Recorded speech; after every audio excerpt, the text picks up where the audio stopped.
Hi guys, ಎಲ್ಲರಿಗೂ ನಮಸ್ಕಾರ. ನಾನ್ ನಿಮ್ಮ Manoj from Manjula K Manoj M YouTube channel. ಗುರು, ನಾನು ಪೋಸ್ಟ್ ಆಫೀಸ್ GDS ಸ್ಯಾಲ್ರಿ ಮತ್ತೆ ಅವ್ರ ವರ್ಕ್ ಏನೇನಿರತ್ತೆ ಅಂತ ವಿಡಿಯೋ ಮಾಡಿದಾಗ ಅಲ್ಲೆಲ್ಲ ಕೇಳಿದ್ರು ಗುರು, ಇದು ಕಟ್ ಆಫ್ ಎಷ್ಟಕ್ಕೆ ನಿಲ್ಬೋದು ಗುರು ಅಂತ. ಅದ್ರ ಬಗ್ಗೆ ಒಂದು ವಿಡಿಯೋ ಮಾಡೋಣ ಅನಿಸ್ತು, ಅದಕ್ಕೆ ಈ ಒಂದು ವಿಡಿಯೋನ ಮಾಡ್ತಾ ಇದ್ದೀನಿ ಗುರು. ಈಗ ನಾನು ಡೈರೆಕ್ಟ್ ಆಗಿ ಮ್ಯಾಟ್ರಿಗೆ ಬಂದ್ಬಿಡ್ತೀನಿ ಸರಿನಾ.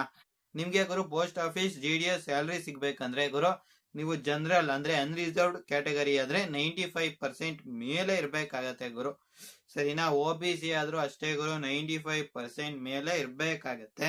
ಇನ್ನು SC ಕ್ಯಾಟಗರಿಗೆ ಏನಾದ್ರು ಬಂದ್ರೆ ಅಂದ್ರೆ ಶೆಡ್ಯೂಲ್ ಕ್ಯಾಸ್ಟ್ ಕ್ಯಾಟಗರಿಗೆ ಏನಾದ್ರು ಬಂದ್ರೆ 93% ಮೇಲೆ ಇರ್ಬೇಕಾಗತ್ತೆ. ನೀವು ST ಅಂದ್ರೆ ಶೆಡ್ಯೂಲ್ ಟ್ರೈಬ್ ಕ್ಯಾಟಗರಿಗೆ ಬಂದ್ರೆ 91% ಮೇಲೆ ಇರ್ಬೇಕಾಗತ್ತೆ. EWS ಕೋಟಾದಡಿ ಬಂದ್ರೆ ಅಂದ್ರೆ ಎಕನಾಮಿಕಲಿ ವೀಕರ್ ಸೆಕ್ಷನ್ ಕೋಟಾದಡಿ ಬಂದ್ರೆ 90% ಮೇಲೆ ಇರ್ಬೇಕಾಗತ್ತೆ.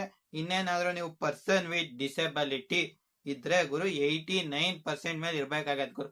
ಏನೇ ಅಂದ್ರು ಗುರು 90% ಮೇಲೆ ಇದ್ರೆ ಮಾತ್ರ ಚಾನ್ಸಸ್. ಬೇಕಾದ್ರೆ 87 ಇಂದ ನೀವು ತಗೋಬಹುದು, ಈ ಸತಿ ಏನ್ ಹಾಕಲ್ಲ ಹಂಗೆ ಹಿಂಗೆ ಆದ್ರೆ.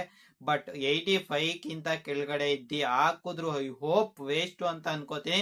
ಸುಮ್ನೆ ನೀವು ನಿಮ್ ದುಡ್ಡನ್ನ ಕಳ್ಕೋತೀರಾ ಗುರು. ನನ್ ಪ್ರಕಾರ ಇದು ಕಟ್ ಆಫ್ ಹೇಳಿದಿನಲ್ಲ, ಒಂದ್ ರೌಂಡ್ ಚೆಕ್ ಮಾಡಿ, ನಿಮ್ಗೆ ಹಾಕ್ಬೇಕು ಅಂತ ಇದ್ರೆ ಹಾಕಿ, ಇಲ್ಲ ಅಂದ್ರೆ ಸುಮ್ನೆ ಬಿಟ್ಬಿಡಿ ಇವ್ರ. ನನ್ ಪ್ರಕಾರ ಇನ್ನೂ ಕಮ್ಮಿ ಇದ್ರೆ ಬೇರೆ ಏನಾರು ನೋಡಿ ಅಷ್ಟೇ. ಸುಮ್ನೆ ಹಾಕ್ಬಿಟ್ಟು ದುಡ್ಡು ಯಾಕೆ ವೇಸ್ಟ್ ಮಾಡ್ತೀರಾ, ಜೊತೆಗೆ ನಿಮ್ ಟೈಮು ವೇಸ್ಟ್ ಮಾಡ್ಕೋತೀರಾ. ನೀವು ಸೈಬರ್ ಹೋದ್ರೆ ಅಲ್ಲಿ ಎಕ್ಸ್ಟ್ರಾನು ಕೊಡ್ಬೇಕು, ನೀವು ಮನೇಲೆ ಹಾಕೋತೀರಾ ಅಂದ್ರೆ ಟೈಮ್ ವೇಸ್ಟ್ ಆಗತ್ತೆ. ಇಲ್ಲ ಗುರು ನಾನು ಸುಮ್ನೆ ಹಾಕ್ತೀನಿ ಅಂದ್ರೆ ಹಾಕೋಬಹುದು, ಅದೆಲ್ಲ ನಿಮ್ ಇಷ್ಟ, ನಿಮ್ ಡಿಸಿಷನ್ ನ ಹಿಂಗ್ ಮಾಡಿ ಅಂತ ಹೇಳ್ಬೋದು. ನಾನೇ ನಿಮ್ ಡಿಸಿಷನ್ ನಾನ್ ಬಂದ್ ತೊಗೊಳಕ್ ಆಗತ್ತಾ ಅಂತ ಹೇಳ್ತಾ ಈ ಒಂದು ವಿಡಿಯೋನ ಮುಗಿಸ್ತಾ ಇದೀನಿ ಗೈಸ್. ಜೈ ಹಿಂದ್, ವಂದೇ ಮಾತರಂ.